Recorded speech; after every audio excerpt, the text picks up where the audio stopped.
Olá, alunos! Tudo bem com vocês? Hoje nós estamos no caderno 4, na unidade 2, e vamos falar sobre o Rococó, sobre esse período, sobre esse movimento. Nós acabamos de sair do Barroco, nós entendemos as características do Barroco. Era uma arte dramática, expressiva, né, com temas religiosos. Aconteceu num momento, num período de contexto de sociedade muito conturbado, em questão política, em questão religiosa, ok? Mas aí a gente vai entrar hoje no rococó, que significa do francês rocaille, trabalho com conchas e pedras usado para decorar grutas artificiais e fontes. A gente vai ver que isso tem muito a ver com decoração, ok? O rococó dá para a gente dizer que é um período decorativo, leve, ok? Vamos lá. Esse movimento artístico surgiu no fim do século XVIII na França e se espalhou por toda a Europa. Embora mais leve, foi um movimento que veio depois do Barroco, não é isso? Os artistas desse período romperam com o cenário de conflitos religiosos. Lembra que a gente falou sobre a reforma protestante, aquela coisa entre os católicos e os protestantes? Então, aquela coisa de só ter que encenar e fazer um tema religioso. Então, meio que se rompeu, o rococó rompeu com esse cenário de conflitos religiosos, tá? De temas clássicos, a fim de criar cenas leves, prazerosas. Eles se dedicaram à estética decorativa rococó, que logo caiu no agrado da aristocracia, tá?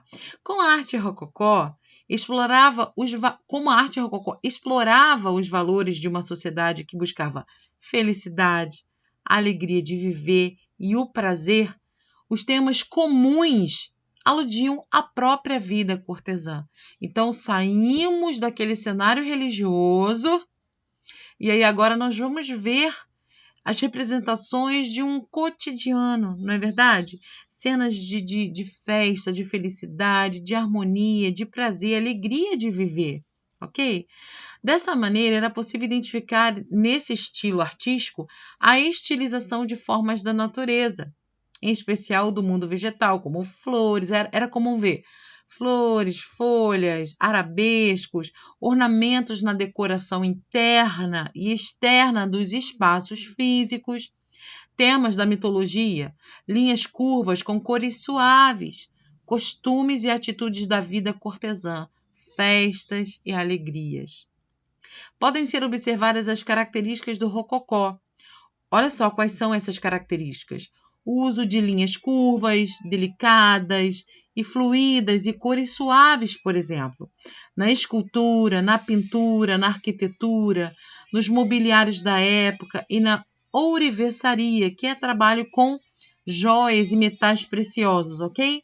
Então a gente vai ver muita leveza, um toque leve, suave em todas as representações artísticas nesse momento, tá ok? Do rococó. E agora aqui nós vamos falar aqui, ó, sobre o rococó na arquitetura. O que trouxe aí, ó? O estilo rococó na arquitetura é definido pela decoração de interiores. Os interiores são enfeitados por elementos que formam delicados caracóis e serpentinas com guirlandas e anjos, geralmente pintados de dourado. As igrejas geralmente apresentavam duas torres e a fachada mais alinhada. Outras características da arquitetura rococó são no exterior, como construções com menos proporção, ok? Não tinha aquela coisa monumental, né? Super vertical, super enorme.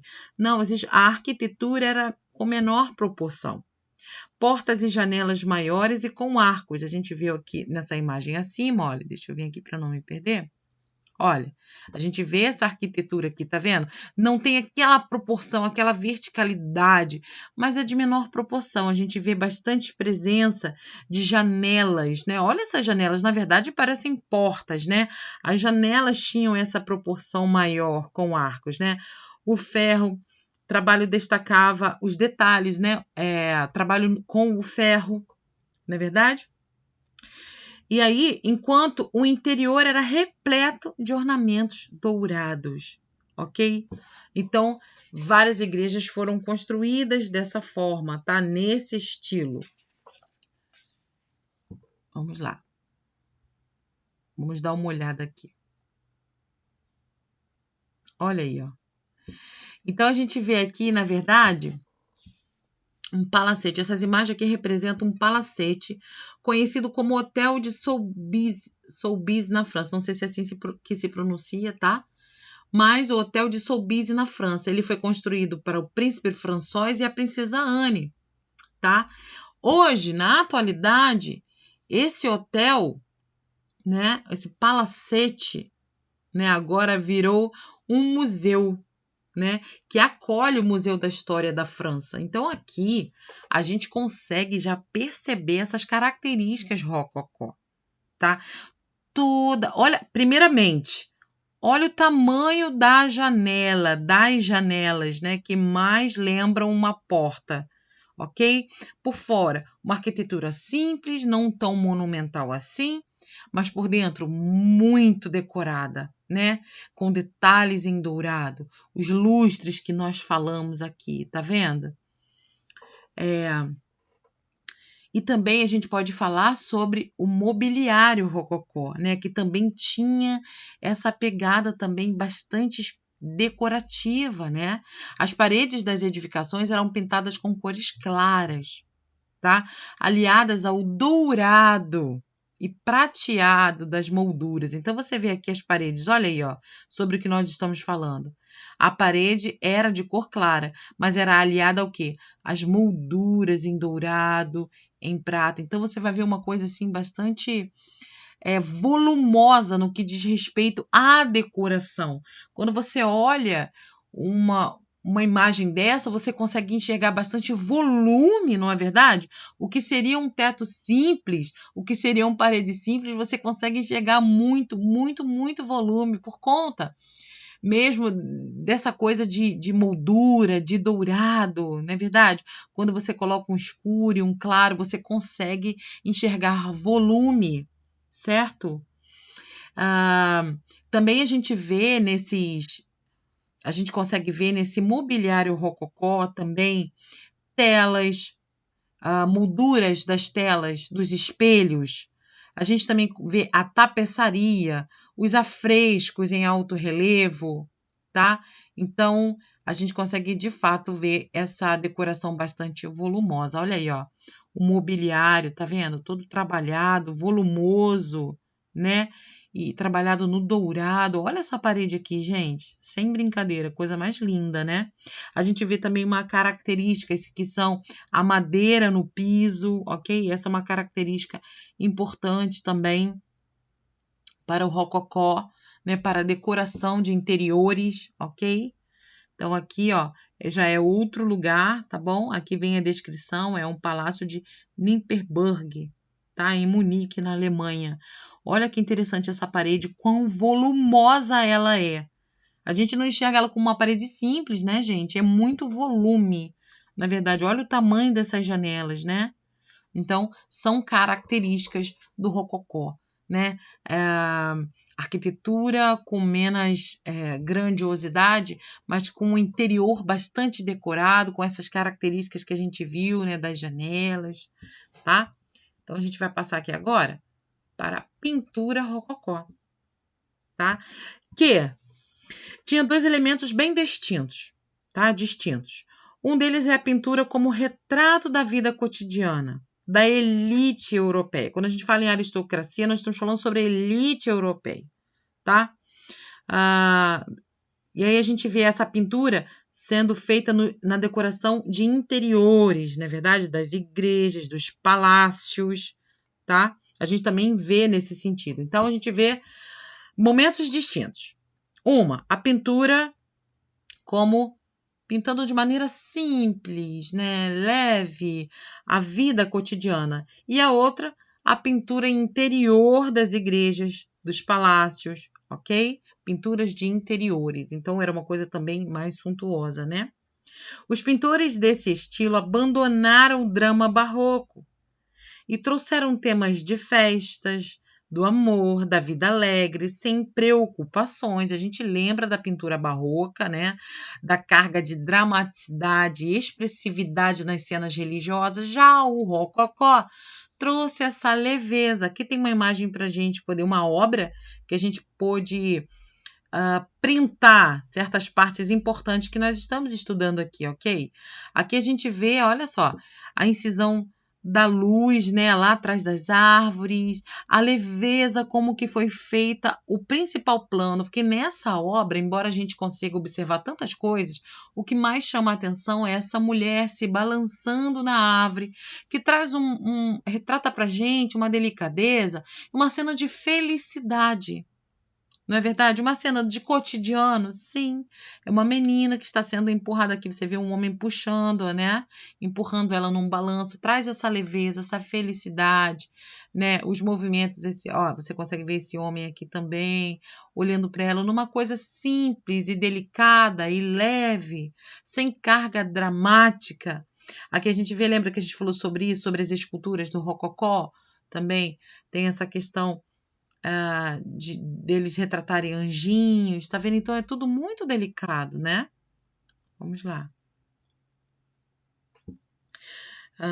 Então eles trouxeram isso, né? Essa coisa de fazer uma obra assim, sem a preocupação, né, com o drama, não trouxe isso em si, mas trouxe leveza, né?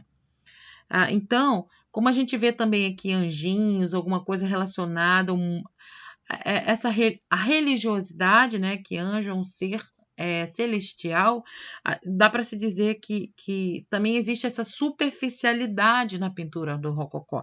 Eles não imergem nesse mundo de religiosidade, mas ele traz algumas referências, ok? A gente vê muitas das vezes cupidos, querubins, né, que são anjinhos, na verdade. As graduações cromáticas que envolvem as cores e suas tonalidades são bem assim representadas. Aqui nessa obra a gente vê isso, tá ok? Nessa obra a predominância é o verde, tá? Então a gente vê verde aqui em várias tonalidades, ok? Então a presença da graduação cromática é muito evidente.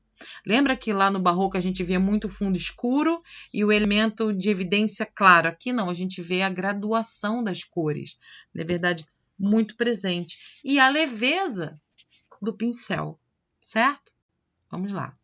A gente entra aqui na escultura rococó. As esculturas de estilo rococó eram representações alegres e caracterizadas por grande leveza. A gente não vê aqui uma escultura carregada no movimento, nos gestos, nas posições, mas a gente consegue ver uma imagem, uma escultura representada de maneira delicada, sem grandes movimentos e posições, não é verdade? E também as esculturas também eram feitas com essa finalidade, tá? Para decorar igrejas, palácios ou outras edificações, tá? Os materiais utilizados para fazer a escultura no rococó foi o gesso, o bronze, ok? Eles eram pequenas esculturas, tá? Elas representavam cenas mitológicas e alegóricas e consistiam em bibelôs, que são pequenas decorações, e estatuetas em ouro, prata, porcelana, estuque, gesso e cerâmica, tá ok? Então, essas são as características da escultura rococó. Quando a gente fala elas representavam cenas mitológicas e alegóricas. O que é alegóricas, ok? É aquilo que você está representando uma ideia, ou um conceito, um pensamento, é aquilo que eu volto a dizer. Às vezes, numa obra, você vai ver. Não sei se vocês já tiveram a oportunidade de ver, mas existem algumas obras, por exemplo, assim, um cavalo com um esqueleto montado. É óbvio que não existe esqueleto montado em cavalo, mas é uma obra alegórica. Por quê? Porque talvez esteja representando a morte. Ok? Qual era o pensamento daquele que estava representando ali? Um pensamento de morte. Eu não sei o que ele queria representar em si, mas às vezes podiam dizer o quê? Que a morte estava vindo, né? Então, são elementos que são usados para representar algo, uma ideia, um conceito, não aquilo necessariamente, certo? Então, quando a gente fala em alegoria, nós estamos falando sobre isso, sobre algo, sobre representar algo, um pensamento, um conceito, certo? Então, a escultura rococó tinham essas características também, ok? Então, a gente vai falar sobre o estuque. A gente deu o exemplo aqui, né?